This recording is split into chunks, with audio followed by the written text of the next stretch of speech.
All right, well, let's get started. Good afternoon and welcome to Texas A&M University School of Law's webinar. This is going to be the first of 3 series where we discuss the Corona Aid Relief and Economic Securities Act, also known as the CARES Act. I have the privilege of introducing today's panel and moderating today's discussion. So my name is Luz Herrera. I'm a professor and associate dean here at Texas A&M School of Law.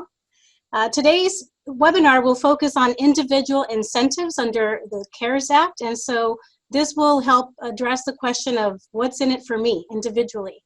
We have 2 other webinars that will take place. One will be tomorrow at noon, and it will focus on business questions and small businesses in particular. But we will also have another webinar on the implications of CARES and coronavirus generally on health law. So that next one will be on April 13th, a week from today, also at noon. The attorneys on this webinar and all webinars, actually all of our faculty that are on the webinars are attorneys. They are going to be providing legal information. We are not in the position to offer any specific advice to any individual. So if you have a specific question that pertains to you today or your business tomorrow going forward, really we're here to provide some general guidance and information, not to give legal advice. We do have a website that we are using to post information, and that website to post answers to some of the commonly asked questions. You can find that at tamulawAnswers.info, and I believe that there's a link at the end of the webinar that we can provide to you. So let's get started with our panelists. I think we want to maximize our time with you all. We have 3 very great colleagues. I'm lucky to work with all of them. We have Professor and Senior Lecturer Bob Probasco, who's the director of our Low Income Tax Clinic. He has years of experience here in the DFW area on tax law and procedure. So he's going to talk with us today about implementation of the IRS People's First Initiative and changes to IRS Operations. We also have Professor Gary Lucas, who's our professor and senior associate dean, who teaches taxation and behavioral law and economics. And finally, but definitely not least, is Professor Terri Helge, who's also our associate dean of academic affairs. And her areas of law are nonprofit organizations, estate planning, and trust laws. And she will talk about retirement account withdrawals and charitable contributions.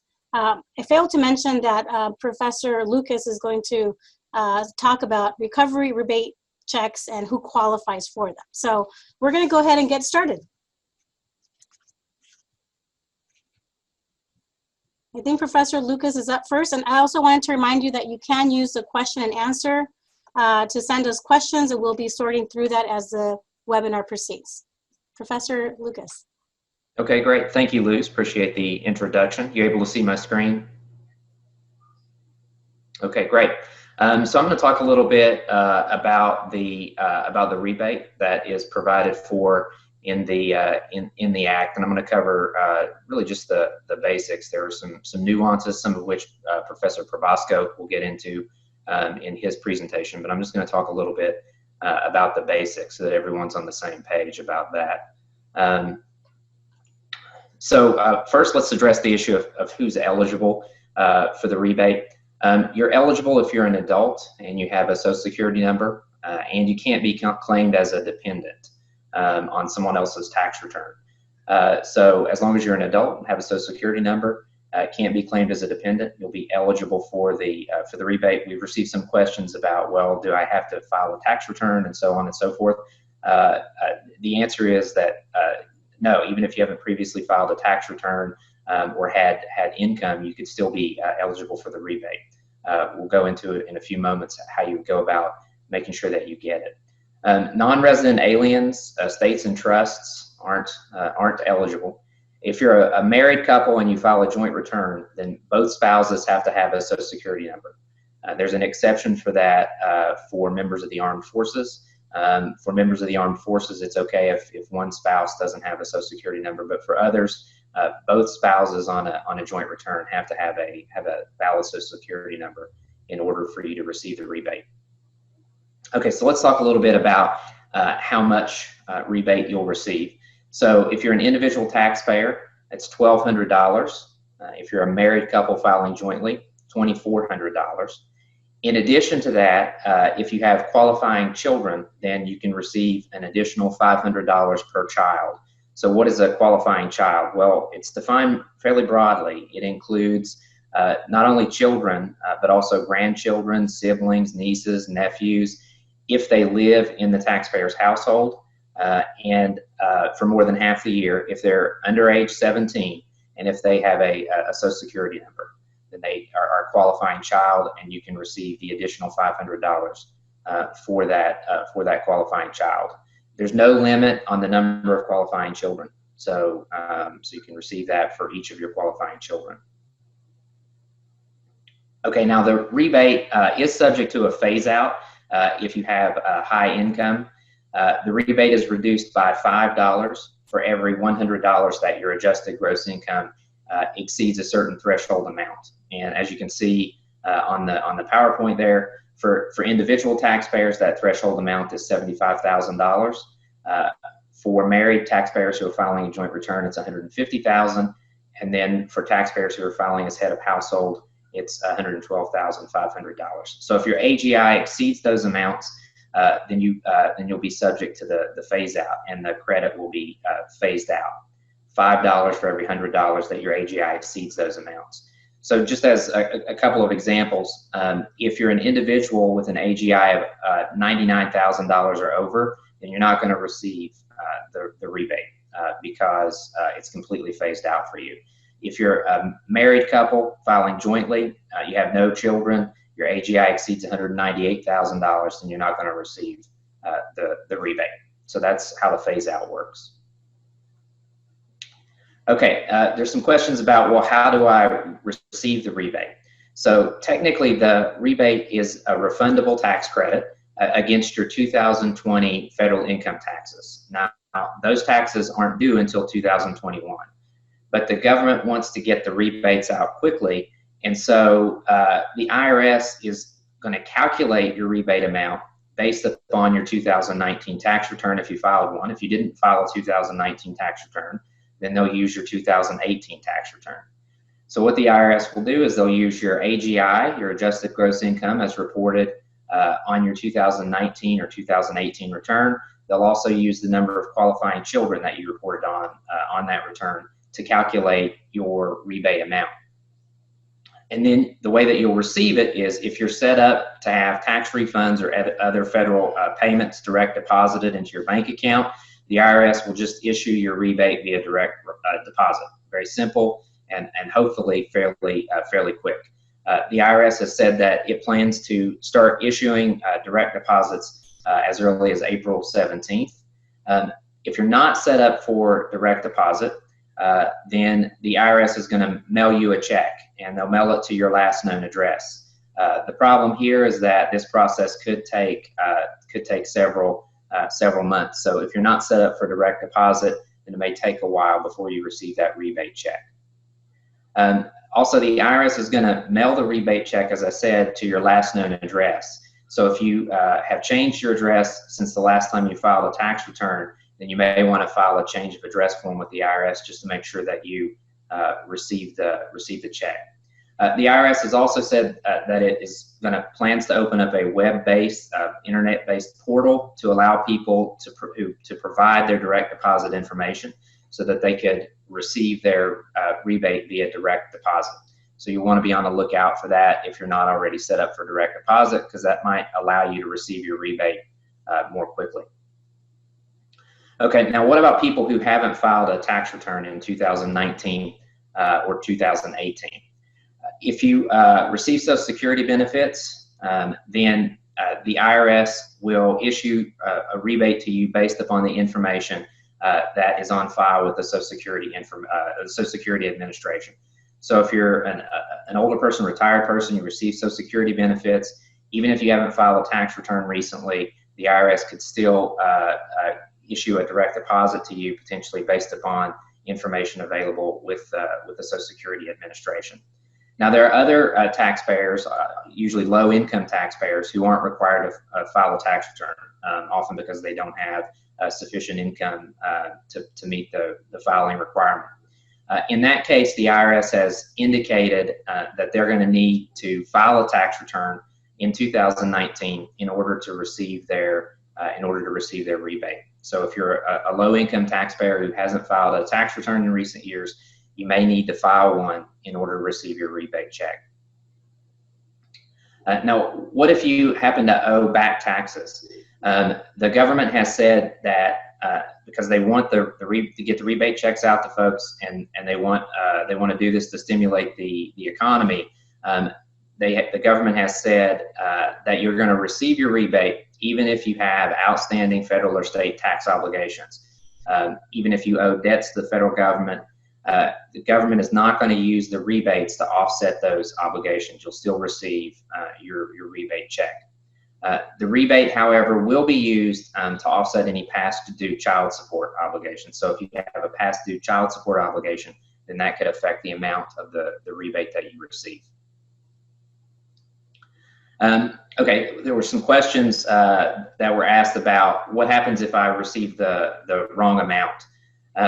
So again, the IRS is going to estimate your 2020 tax credit based upon your 2019 income tax return. So it could turn out that you end up receiving the wrong amount.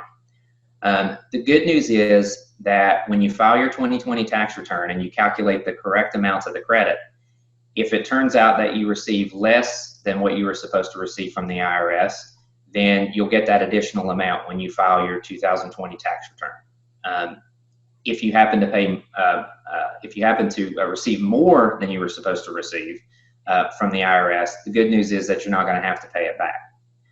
And so if it turns out that you received the wrong amount, you may benefit in 2020 or 2021 when you file your 2020 tax return by receiving any extra amount to which you're entitled. But you won't be harmed in that you won't have to pay back any amount that you received over and above what you were entitled. All right, so that's all I have for the basics of the rebate. I'm going to turn it over now to Professor Probasco. He's going to talk a little bit more about the technicalities of the rebate, along with some issues related to the IRS's operations here in the coronavirus era. Thank you, Professor Lucas. The first thing to really understand about what's going to be going on is that the IRS is dealing with complex provisions that they're trying to implement in a very short period of time. There are a lot of things that we still don't understand, and there will be potential glitches in implementation. I'm going to skip over some of these slides in the interest of time, but they will be available, as was said earlier, on our website later. There are some good news that we know that the rebates are not going to be taxable income to you. They're not going to be treated as resources in terms of eligibility for benefits and assistance under federal programs. And the IRS is exploring possible ways to also issue advance refunds to supplemental security income beneficiaries, as well as those getting normal Social Security benefits. There are three unanswered questions that I've included here. I'm going to talk about two of them, and the other one I'm going to leave for you to look at the slide later. Professor Lucas stated that the rebates will not be kept by the government to pay other amounts you owe, except for past due child support obligations. That's what the IRS has been saying all along. That's what a lot of commentators have been saying. But it may happen that they will keep it in a couple of other situations. The first, if you have a offer in compromise to settle your tax debts for less than the total amount, typically the contract specifies that the IRS also gets to take any refunds that you would receive up through and including the tax year in which you accept they accept the offer in compromise. We're not sure that that's going to happen. We hope it's not, but it's a possibility. And the other one is a little bit more complicated, so I put it on a separate slide. Because of the way that the provisions are structured, they are going to possibly wind up with a situation if your advance refund is determined based on your 2018 tax return, but you still owe money on that. You filed the tax return, you were not able to pay everything you owed when you filed it. They will take probably some of the advance refund or all of it to offset that amount. So in this situation, advance refund amount of $1,200, but a balance still left due on the 2018 tax return of $2,000. There are two possibilities. They could pay that out and you would still owe the $2,000 for 2018. I think that's more in the spirit of the CARES Act. The other possibility is that they will not pay you out $1,200 either now or when you file your 2020 tax return, but the balance you owe for 2018 will be reduced to $800. The first option we think is more in the spirit of the CARES Act, but reading the way that it is structured, we think the second option may be the way the government's going to implement this. We are in the process of trying to get clarity from the IRS currently, but haven't received a definitive answer yet. The other difficult question that we're dealing with is, as Professor Lucas mentioned, you file a joint return, both parents have to have a valid Social Security number. The same applies for the qualifying children for whom you want that $500 additional amount. But what happens if you have 3 children, 16 or younger, on the return as dependents? 2 of them have a valid Social Security number and 1 does not, perhaps has an ITIN. That probably, we're not entirely sure, would forfeit the rebate for everyone on the return, including the parents. What if you have other dependents on the return, such as older children or even parents? We don't think that is likely to disqualify everyone from getting a rebate, but that is not entirely sure at this moment. Again, we're trying to get additional clarification. There is some information I'm including on the slides about issues surrounding temporary guest workers that I suggest you check the slides on when they're posted on our website. I do want to warn everyone, big amounts of money are going out from the Treasury. When that happens, inevitably there are a lot of people out there trying to steal it from you. Check the IRS website for the page warning about these tricks. I have a link to that in this slide that you'll be able to access again when the slides are posted to our website. There are a lot of things that the IRS is doing beyond the CARES Act. When the president issued the emergency declaration in March 13th, that gave the IRS ability to delay certain deadlines. They've already taken advantage of that. Your tax returns and your payments due on April 15th are now due July 15th, although if you have already scheduled payments in the electronic federal tax payment system, you may have to go in and cancel those and set up new payments. They won't change anything that you've already scheduled for payment. They can provide more relief later, depending upon how the situation unrolls. They don't have to go back to Congress. They don't have to go back to the president, and we expect them to use that discretion aggressively if needed. They also have instituted what they call a People First initiative. During this time, they are letting you suspend payments on existing installment agreements or offers in compromise. They're not trying to collect by issuing a levy to your bank or garnishing your wages, and they're generally going to not start new audits.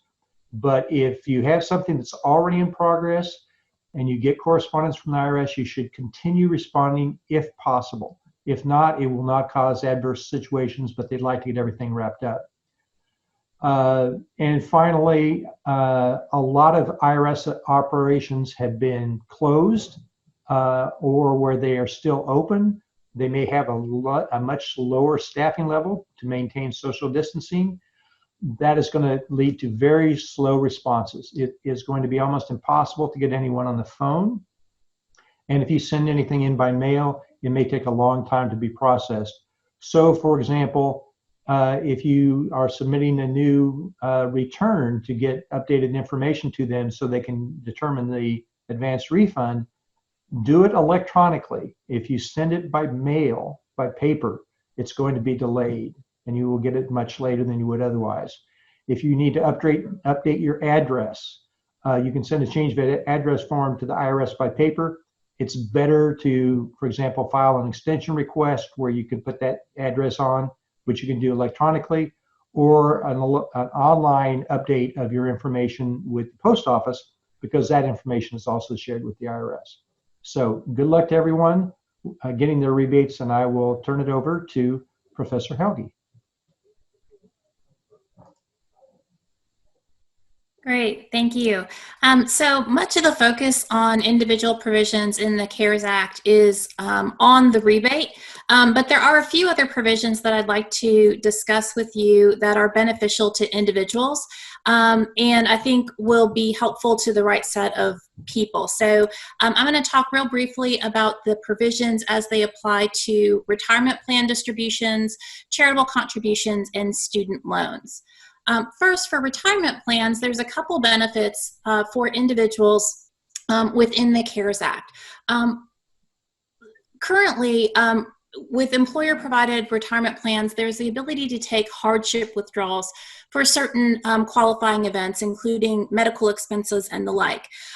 What the CARES Act has done is to add a new type of hardship withdrawal for the COVID-19.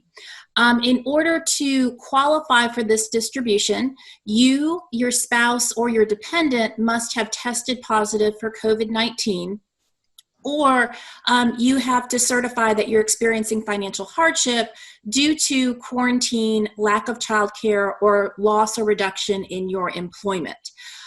If those apply to you, then you can take a distribution of up to $100,000 from your qualifying retirement plans. The distribution will be taxable, but it will be exempt from the 10% early distribution penalty that normally applies when you try to take distributions from your retirement plans. The taxable amount can be spread out pro rata over 3 years, meaning that if you took a distribution, for example, of $60,000, instead of including all $60,000 in your taxable income in 2020, you could instead choose to spread that out evenly over 3 years and include $20,000 this year, next year, and the following year. And that may help reduce your overall tax liability by doing it that way. In addition, there is the option for you to be able to repay the distribution to a qualifying plan within the 3-year period. The CARES Act provision says this is to be treated as a rollover distribution to an IRA. So presumably this will help to alleviate some of the tax liability that otherwise would be imposed on the distribution, but we're waiting for some more clarification from the IRS as to exactly how the option to repay will help offset the taxability of the distribution.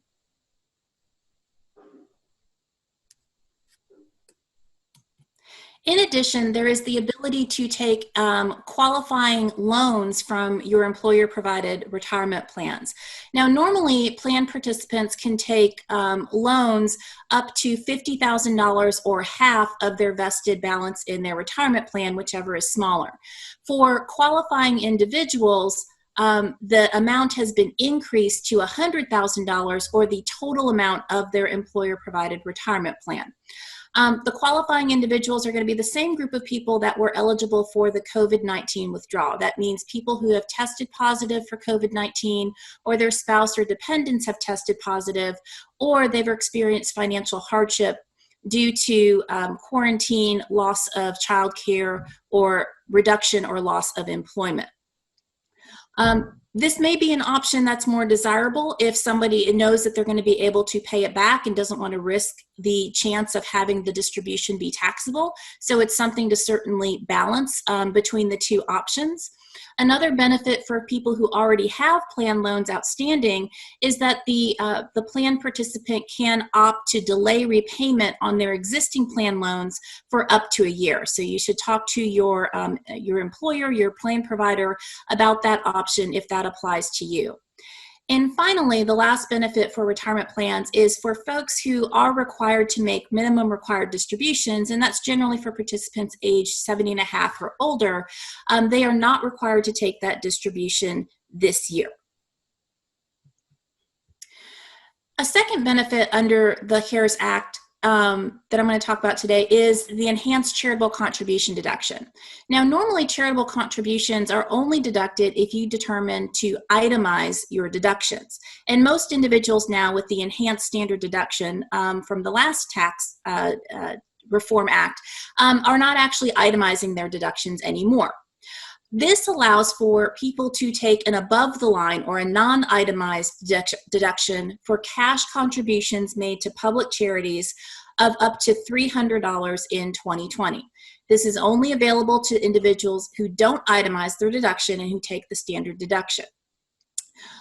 In addition, if we have somebody who is itemizing their deduction, then the normal charitable contribution limits for cash contributions to public charity has been suspended. That typical limit is 60% of the taxpayer's adjusted gross income, and so now they may deduct up to 100% of their adjusted gross income for these cash contributions. Now, the charities that qualify, as I said, are certain qualifying public charities, but not supporting organizations or contributions to a donor-advised fund. And I'm going to show you how you can figure that out. The IRS website has a place that you can search for charities. And so if you just go to irs.gov, and then you can click on this link here for charities and nonprofits, and you should be able to find a link for the tax-exempt organization search database.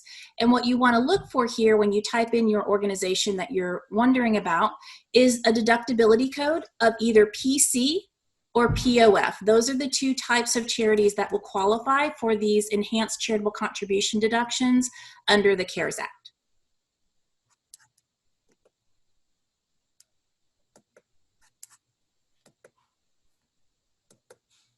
All right, and to go then to my last topic, which is student loans. So for those of you who have student loans or who have family members with student loans, this is an important relief item available to you.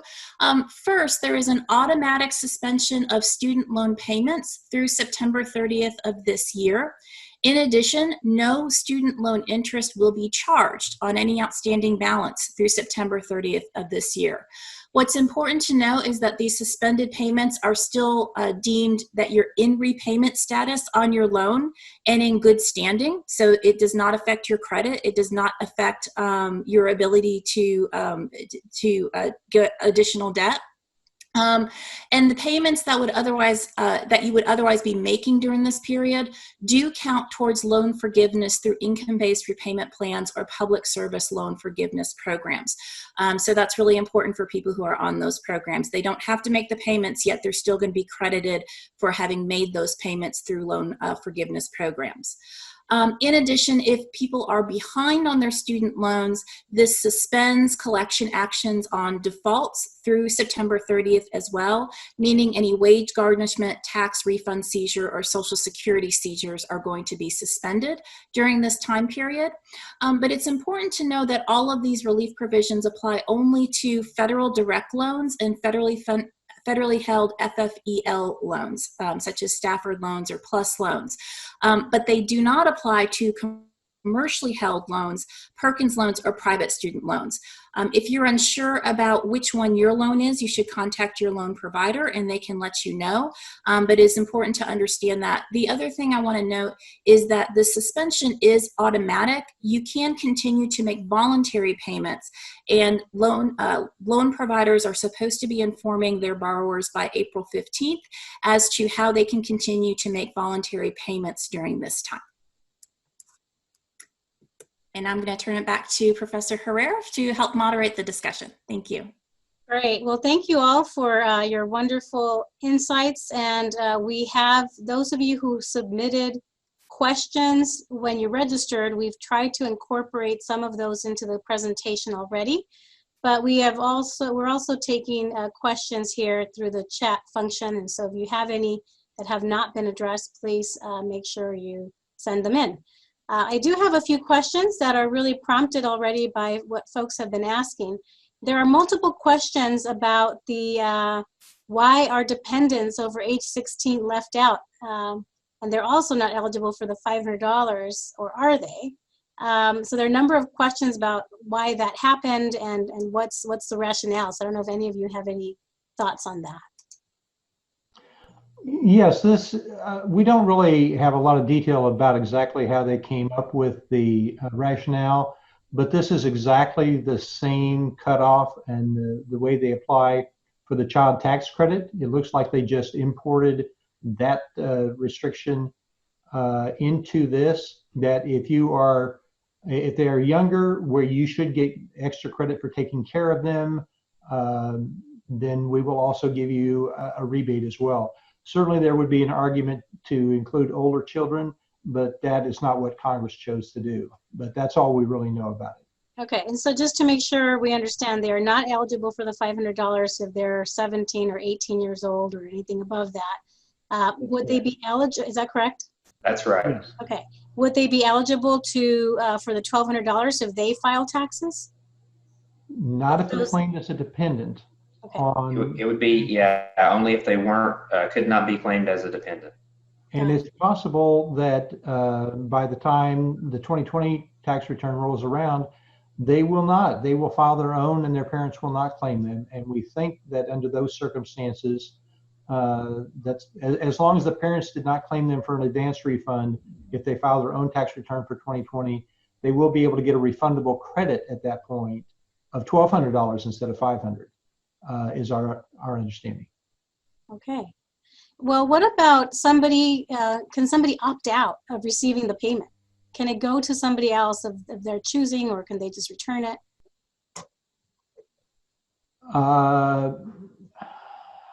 I'm not sure there is any real mechanism to return it or disclaim it. You can always make a gift of it to someone else. It's probably going to be within the annual exclusion limit on paying gift tax. And you certainly can also donate it to charity. If you are doing well, don't feel you need it, but want to support others who may. Great, thank you. Yeah, And it doesn't count as income on your tax return. So as Bob said, you could just, if for whatever reason you didn't want the payment, you could just take it, accept it, and then give it away. It won't count as income on your tax return for next year. great. Now, is there a website to track the status of the rebate check that might be coming, or does the IRS intend to create one? Do you have any insight into that? Yes, they are intending to create one. It is intended to be very similar to what they currently have for Where's My Refund. If people have ever used that, they file a return showing a refund, they haven't received it yet, they can log in to the IRS website and check the status of that. There's going to be something very similar for that the IRS plans to develop for these rebate refunds. Okay. So going back to what Professor Lucas said, it's not going to be counted as income. So is that also true for individuals who are receiving supplemental income through Social Security and VA pensions and such? Do you all know if that will affect their the amounts are not going to be taxable income, and they're not going to be included as support that might reduce the amount you can get from other programs because you have more resources. Right now, the IRS has provisions in place to issue advance refunds or on the basis of a 2020 tax return from filing a tax return or from someone who is receiving Social Security benefits. They have just recently announced, I think it was either Friday or over the weekend, they were exploring doing the same thing for supplemental security income. And hopefully they will also explore the VA beneficiaries because those people are probably almost certainly going to qualify for the maximum amount of credit. The computer systems do not talk to each other today as they do with Social Security and the IRS, but they're trying to work out something to cover those as well. So they will get checks, but the status as taxable income is not affected at all. It's the same for everyone, that it's not taxable income. So we have a few more questions that we're going to address, and then we'll keep going here. So thank you, Professor Probasco, for that. What is the time period under which someone could pull from their retirement plan and avoid the 10% penalty? Will this allowance be in place until the end of the year? or must it be pulled within a certain date? Yeah, so the new COVID-19 withdrawal provision applies to distributions made for 2020. So they have to be made, the distribution has to be made before the end of this year. Okay, and if a person continues to make student loan payments through September 2020, will all of the payments be applied to principal, or will it continue on the existing payment schedule? Yeah, it will all be applied to principal. So there is 0% being charged on all on all the qualifying loans. This doesn't apply to private loans. So you'll want to talk to your private loan lender if they have any sort of relief provisions that they're implementing separately. But for the direct federal loans or the FFEL loans, there is 0% interest being charged on all of those loans through September 30th. So any payments you make on the loan at this point gets directed 100% to the principal on the loan. Okay, and there's another question about how much does the $300 above the line deduction reduce the individual's tax rate, if at all? How much does it reduce their tax rate? So that will depend on their rate that they're paying, which can be anywhere from 10% up. So the tax benefit that you get from it, of course, is a direct correlation to the ultimate marginal rate that you're paying, and how much that's reducing your income. And I thought I saw a question there too, just a clarification.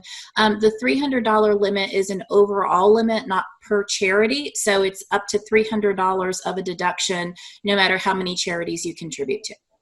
So if I contribute 3,000, only 300 of them can I deduct unless I'm itemizing? Exactly. And then if you're itemizing, there's no limit based on your AGI as to how much you can deduct. Mm-hmm. And as Terri said, the difference between this deduction and a credit, so a credit will reduce your tax liability dollar for dollar, no matter what your tax rate. But with a deduction, the value of the deduction depends on your marginal tax rate.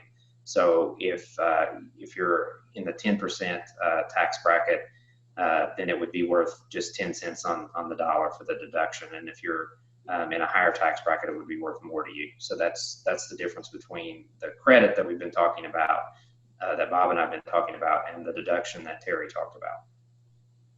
Got it. And we have a question regarding funding from unemployment. Do you all have a sense of whether that's going to come through? Is that going to come through the states or the IRS? When is that expected to kick in? And is there any other actions to take other than going ahead and applying?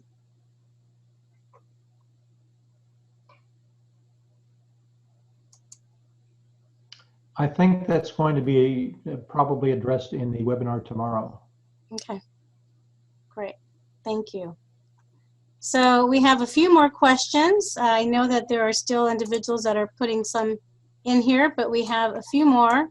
Why don't we, this one question says, and I actually don't understand the questions. I'm going to read it to you just as I have it. Regarding the suspension of RMD for 2020, what options are available if a person has already taken all or a portion of their RMD for 2020? We've heard that there is nothing in the Act on this topic, but also heard that the 60-day rollback provisions would apply. Any insight is appreciated.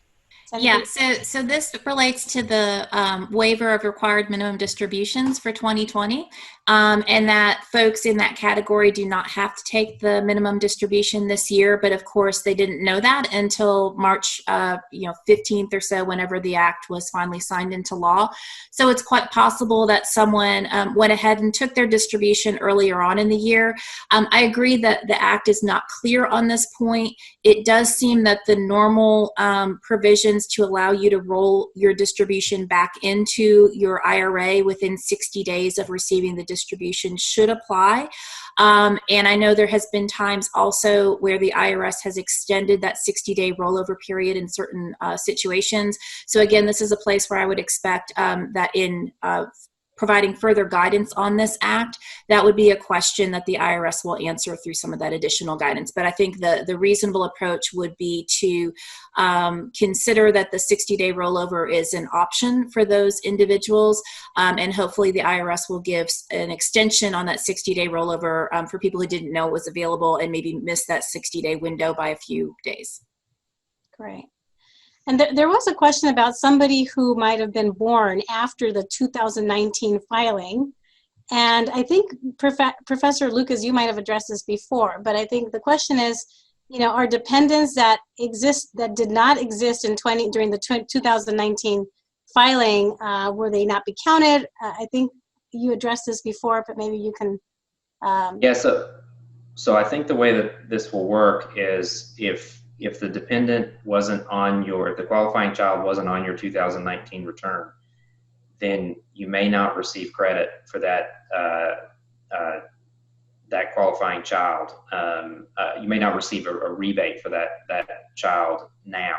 But when you file your 2020 tax return, if you were supposed to receive rebate for that person, then you can claim it then. At least I think that's the way I read the. Is that your understanding, Bob? Yes, it is. Parents with no dependents on the 2019 tax return may get an immediate $2,400 advance refund. They file their 2020 tax return, they recalculate and say, oh, it would really be $2,900, and we've already received $2,400, so we want an additional $500, and they will get it. And this relates to another question that was asked, Luz, which is, the relationship between the rebate that you're going to receive this year and then the credit that you can claim next year when you file your tax return. So it's kind of unusual. So again, technically, this is a credit on your against your 2020 taxes that you would normally not receive until you file your 2020 tax return in 2021, in April of 2021. But because the government wants to get the money out there quickly to help the economy, they're allowing the IRS to pay the credit in advance by estimating, the credit based upon prior information you reported on prior tax returns. So it could turn out that when you go to claim your credit on your 2020 tax return, that it's different from what you actually received. And again, in that case, like Bob said, you could receive you could take advantage of additional credit to which you're entitled. And again, as I said earlier, the great thing about this is that they won't claw back. If they overpaid you, it turns out they overpaid you, they won't claw that money back, so you get to keep it. Okay. That's great. So I think that also addresses if somebody had a garnishment, they already took it. that kind of addresses that as well, right? So the question is, what if your 2019 refund was already garnished because you filed early? Will they be resending those refunds? Well, in the first place, the IRS has stopped a lot of collection activities for the moment. But to the extent that they are garnishing wages, we think that would stop anyway. But in terms of the separate question of, are they also going to grab the tax refund? They might for other years, but they will not do that for the advance refunds, and they will not do that for a refund in 2020 based on the refundable credit when you file that return. There seems to be a number of questions about getting notified, and you said that the IRS is working on something to track refund checks. Is that right, Bob? You had said that. They're going to be providing, it's in development right now, something similar to the Where's My Refund for you to check on the status of that. But in addition, after they send out an advance refund, through direct deposit, they will be sending notification by mail to your last known address to tell you that it went out there. Because in some circumstances, people may have changed their bank account or married couples divorced or whatever, and something went the wrong place. You will have a mechanism, hopefully if you get that notice, to contact the IRS and say, I didn't get that, I should have. Please fix what happened and get me my money. And what if you changed your bank account in terms of like what the IRS would have from before? Like, is there going to be a process, an online process that you know of that would allow people to provide the correct bank account that they want this deposited to? That's partly also in development. That should be in place. We anticipate probably this week. For people to get that information in. If you have provided information for direct deposit to either the IRS or Social Security already, and they are already direct depositing things, and that bank account hasn't changed, you're fine. But if the bank account has changed since the last time you got a refund, there will be a way to go in to through the web to provide the direct deposit information. Should be available this week. So related to money and how much we get and how much they keep, right, is child support. If somebody's delinquent in child support, we would expect that some of that money would not arrive. Is that correct? Yes. That's the one. The IRS typically offsets refunds against a whole bunch of obligations you may have, not just the IRS, but other agencies, state, etc. The only one that they have accepted from that for these rebates is past due child support obligations. Well, I think we answered a lot of the questions. We're not going to be able to answer every single one, but I'd love to give the panelists an opportunity for any closing remarks if you have any. Okay, I'll go first since I presented first. I just had seen a few questions related to, well, what happens if my income, is going down in 2020 because of the recession, possible recession, and what's happening right now. So 2019, I wouldn't have been eligible for the credit based upon my adjusted gross income on my 2019 tax return, but I would be on now. The answer to that is when you file your 2020 tax return, you'll be able to qualify for the credit at that point, even if you won't get the early rebate based upon the information in your 2019 tax return.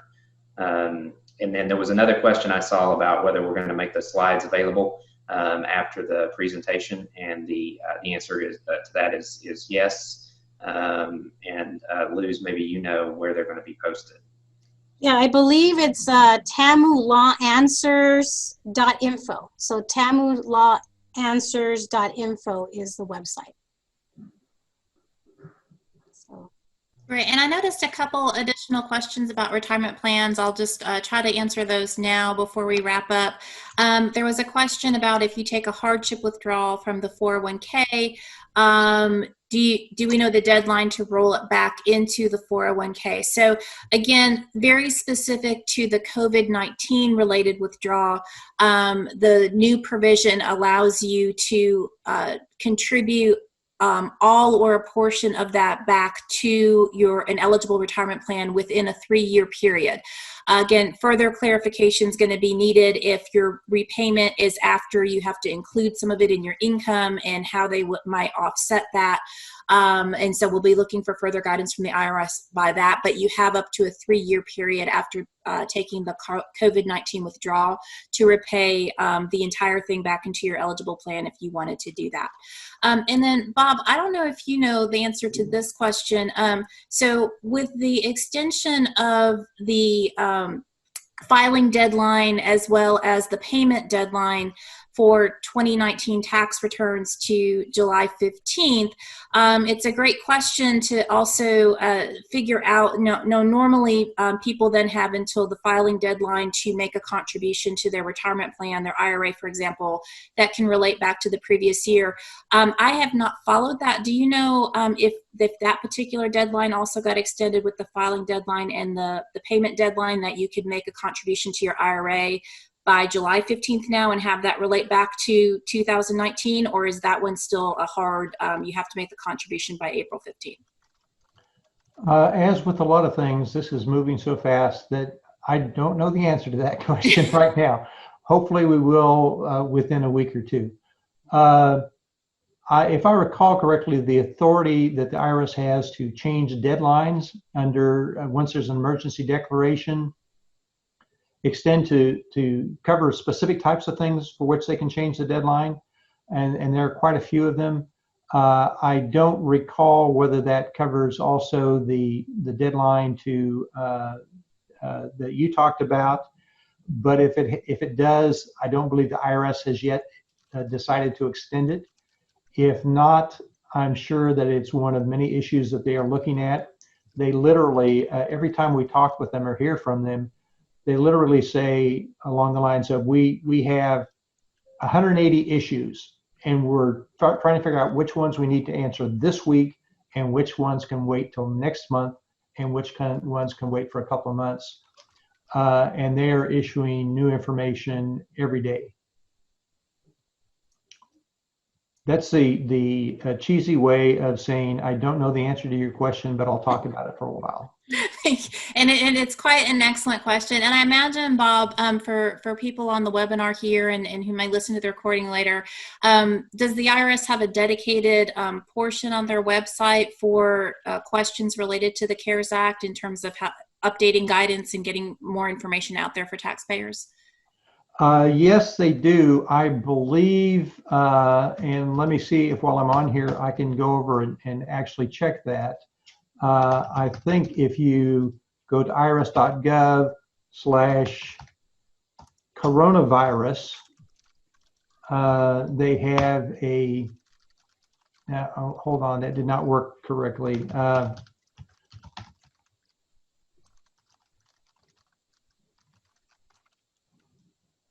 No, that I will have to find that, and we will try to put that with some of the information we put out on the website. They have a page. I just don't recall the address right now. And what we can do is we can try to put together a slide for tomorrow's presentation that could add that as well. So for those, there are a number of questions that have come up related to unemployment and small businesses and independent contractors. And I believe those are topics that will be covered in tomorrow's webinar. So I wanted to let you know about that. That will happen at noon, and it's small business incentives under the CARES Act and what will help my business. So I think it will discuss some of the unemployment benefits that are part of the CARES Act. In addition to that, we have another one on April 13th, which is next Monday, that deals with the healthcare implications under the CARES Act. We have some remaining questions if any of the panelists want to answer it. Oh, and I think somebody just found us the website, Bob, that they were asking for, irs.gov/coronavirus, perhaps? That's the correct one. Okay, great.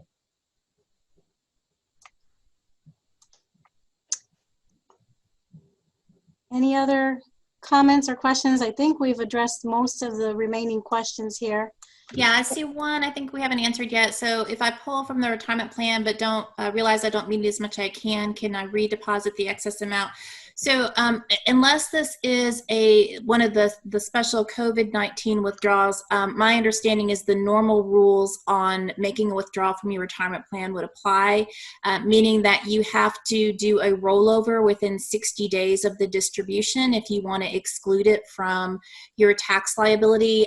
Remember that oftentimes with a retirement plan distribution, the plan provider will also withhold taxes on that distribution, so you not only have to repay the amount of cash that you received, but also the tax withholding that they took on that withdrawal in order for the entire amount that you want to put back in to be to not be subject to tax liability. So do keep that in mind if that's something you're wanting to do. There was also a question, a student was asking, does this mean that my refund next year is likely to be less than it was this year based on my student income? That's in general, if you anticipate your income going down and you might not be eligible for much of a rebate based on 2019, I'm sorry, if you expect it to be going up and you might not qualify in 2020, that's what Gary Lucas talked about earlier. If you get an advanced refund by filing a 2019 tax return quickly, preferably online, based on your current student income, your current income for whatever reason, you may qualify for a rebate, and then in 2020 you will file your return. You will have to put down, this is how much of a rebate I qualify. Oops, now it's zero. Subtract how much I've already received. Oh, I got $1,200, but you don't have to pay it back.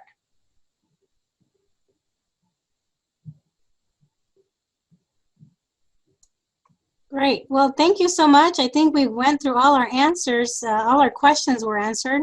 So we look forward to tomorrow's presentation. And thank you so much to all three panelists for all your insights. Thank you. Thank Thanks. you.